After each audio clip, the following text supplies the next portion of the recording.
Please join my war on waste.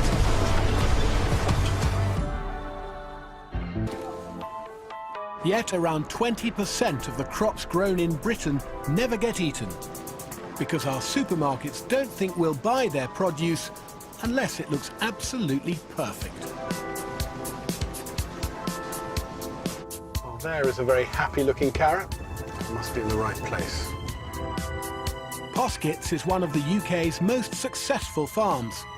With an annual turnover of over £30 million, they supply around 10% of all the carrots eaten in Britain. So this is a big Arctic load just come in? Yeah. How many of those would arrive in a day? About 10 or 12. 10 or 12 a day? Yes. Blimey. Christmas week, 20. That is a staggering amount of carrots. So 10 of these is how many tons of carrots? About 290 tonnes today.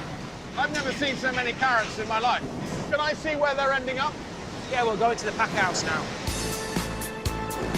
All our supermarkets apply cosmetic standards to their produce, guidelines that define exactly what's acceptable. Guy Poskett has invested a small fortune in machinery that slices, dices and grates the less-than-perfect carrots into other product ranges. But he's still losing 3,000 tonnes of perfectly edible carrots every year to cosmetic standards.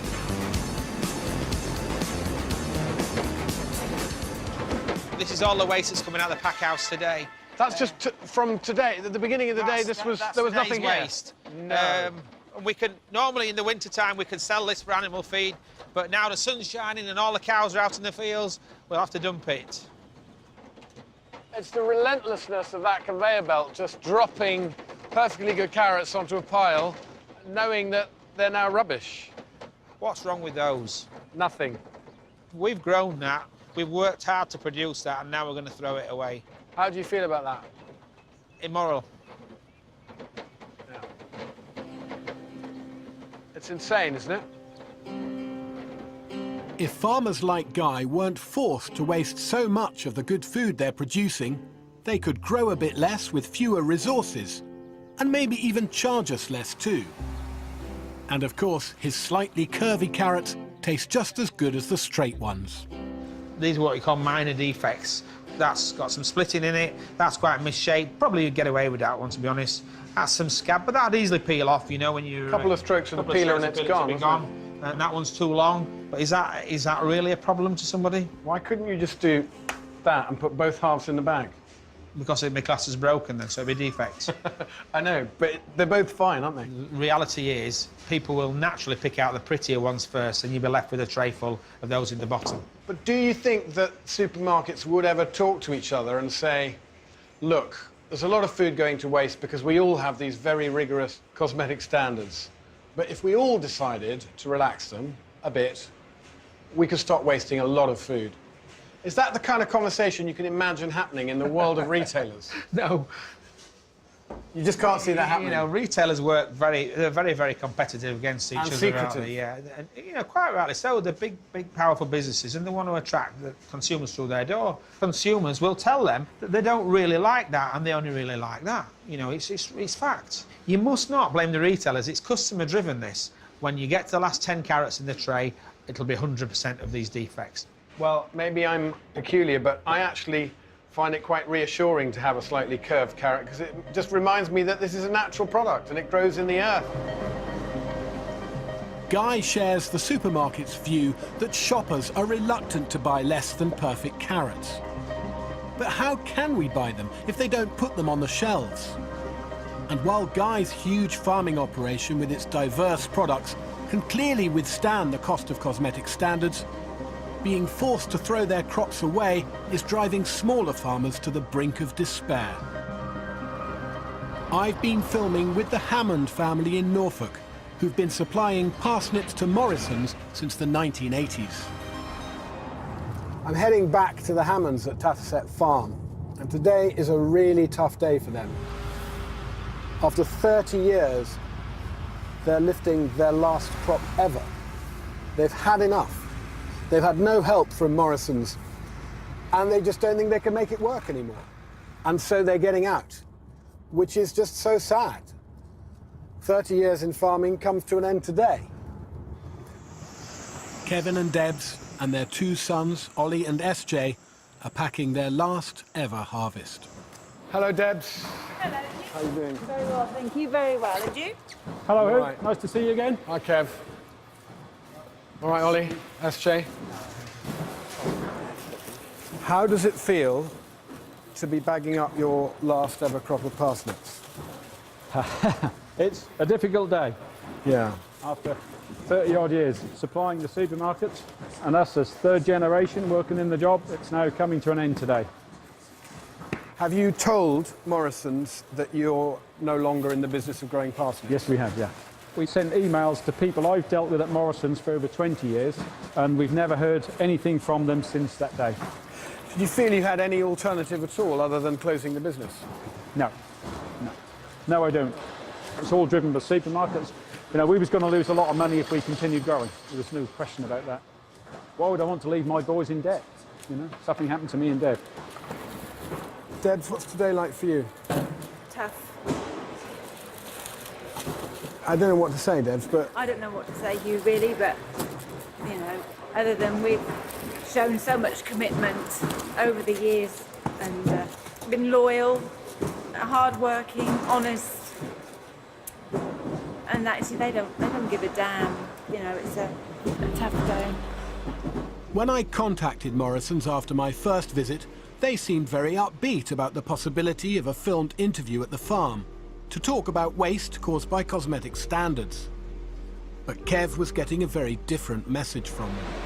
The head guys had said to you that they would like to do something, but the conversation I had was, Kevin, you need to bury it. bury what? Bury the TV interview, the camera work, the whole show, because we're not coming. We've said we were, but we're not coming. Yeah. I need to be really clear about this because they've got big fat lawyers. Oh, yes. So is that the phrase they That actually is the use? actual phrase that he used. Kev, can you bury this for us? We want it buried. Why do you think... Because they're not in touch anymore. They're not in touch. That they say on their website that they work so closely with their suppliers, etc., etc. But they don't. The buyer who buys from us didn't even know where we were on the map. country. Didn't even know where Norfolk was. Didn't even know where East Anglia was. Morrison's deny they put pressure on the Hammonds and say they offered to help. But according to Kevin, their interest came far too late. And they're not the only ones having trouble with supermarkets. Right now, nearly half of British farms are losing money. Seems to me it needs a big change of attitude from the supermarkets. But the British public have to do their bit too, don't they? They have to step up and say, we get it, we get there's a problem and we understand this is perfectly good produce. And if it's got a little spot over here or a slight bruise over there, that's all right with us. Bring it on, we'll eat it, we'll use it. It's good stuff. These parsnips cost as much to grow as one that's perfectly good. Why do we just throw it away? It's madness. Everybody's got to get back to basics, haven't they? We're not going to continue doing this and be part of the destruction of, if you like, English farming. I'm sorry, Kev. And I hope we can start something with the British public Yes. that will make a difference Get for behind you us and with for what you've done for the last 30 years. Thank you so much for letting us in. It's too late for Tatterset Farm. But maybe it's not too late to demand that all our supermarkets treat their producers fairly so they have a viable future. It's all I've ever done. It's all I ever wanted to do when I left school.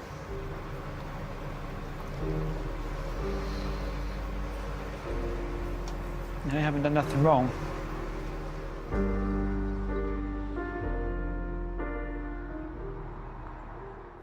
There's something about the culture of the supermarkets and the way they do business with their suppliers that seems to me fundamentally wrong. I mean, in the end, who do we need more? The people who grow our food or the people who sell it to us? Who matters the most actually? I think it's the people who grow us our food, and I think we should stick up for them.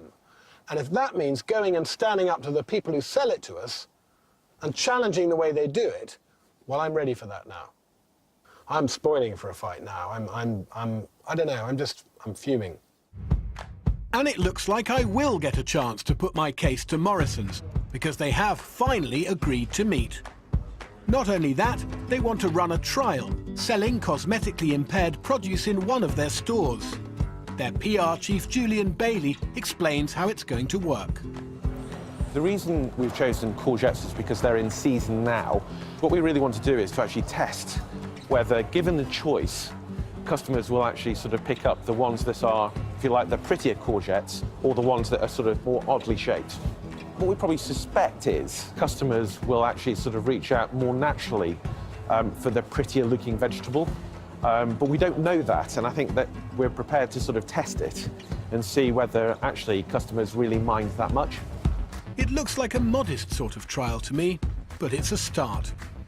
And it means I will get a chance to meet with Julian in a few weeks' time to discuss cosmetic guidelines and put the case for struggling farmers.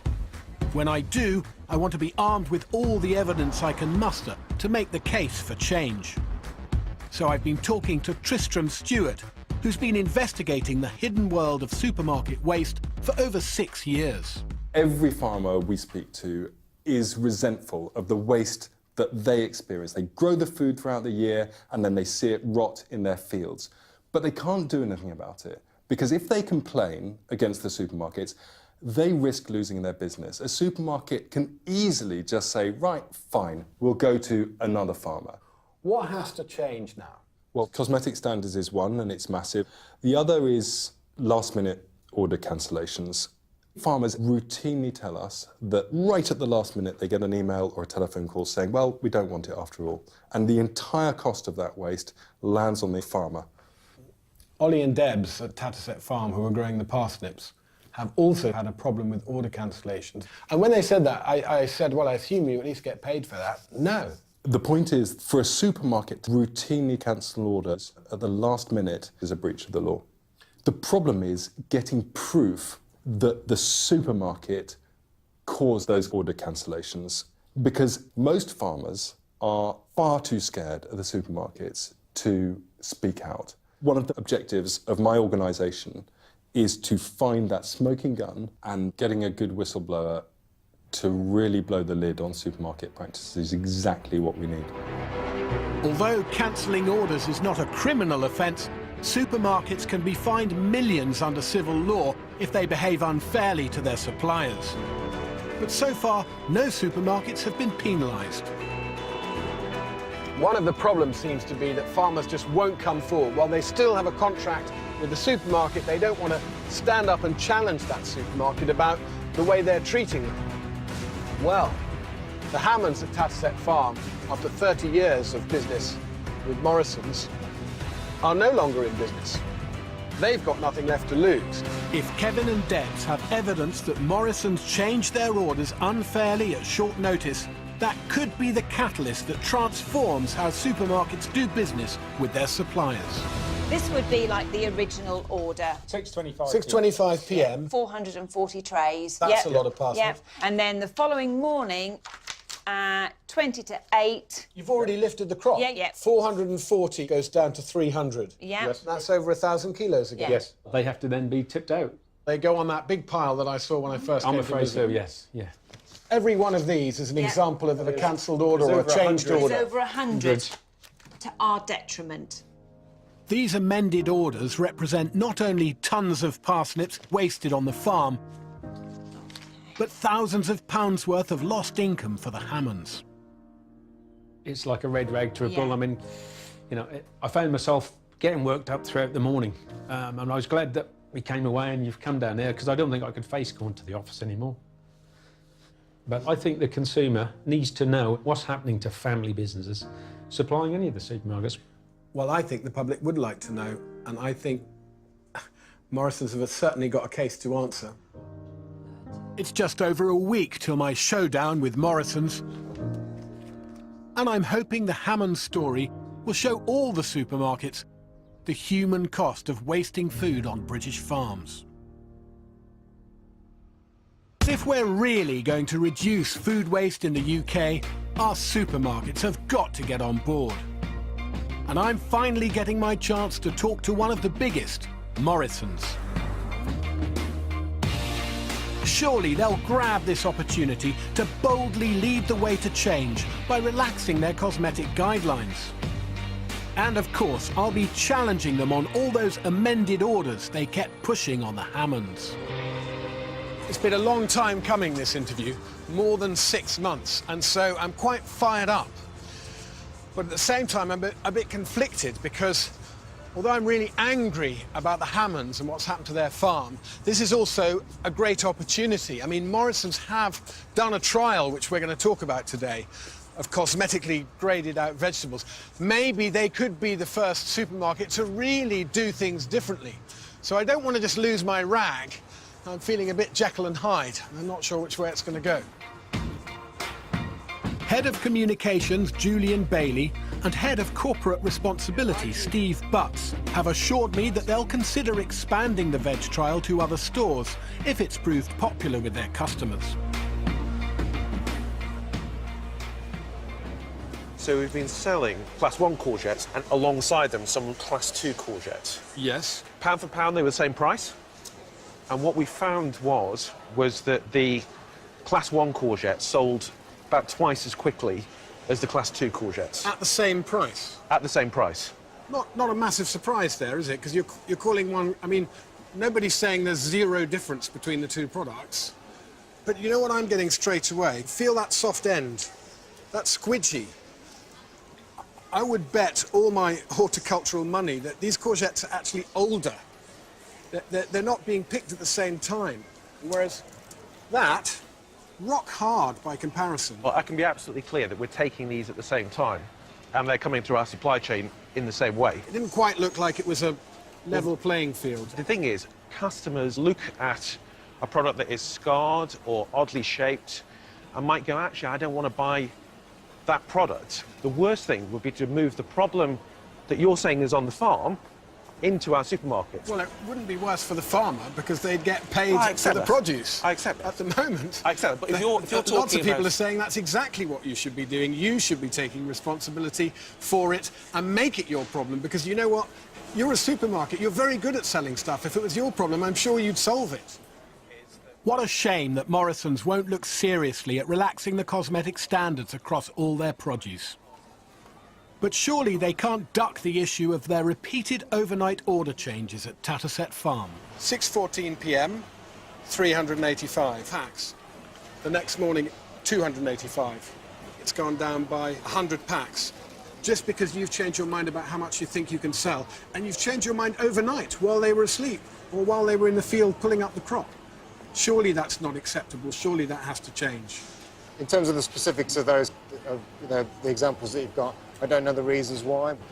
What I do know is that suppliers like that and family businesses work directly with Morrison's and have done for a long, long time. They can sell their produce anywhere they like. Why are they still working with us? If our buying practices are so bad, why are they still selling to us? I would say that it's because, generally speaking, there is pretty good give and take with suppliers all the time. What I feel like I'm hearing is a very well-rehearsed explanation of the way that you do business. What I'm not really hearing is any sense of real alarm or anxiety about the sheer amount of food that's being wasted. I think it's time to acknowledge that you are causing the problem.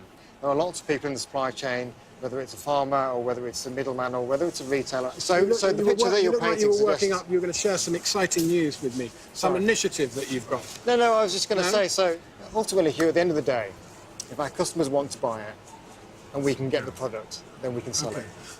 Would you like to see them say that? Would that encourage you? Would that give you the confidence to do bold things about waste if your customers were asking you to do it?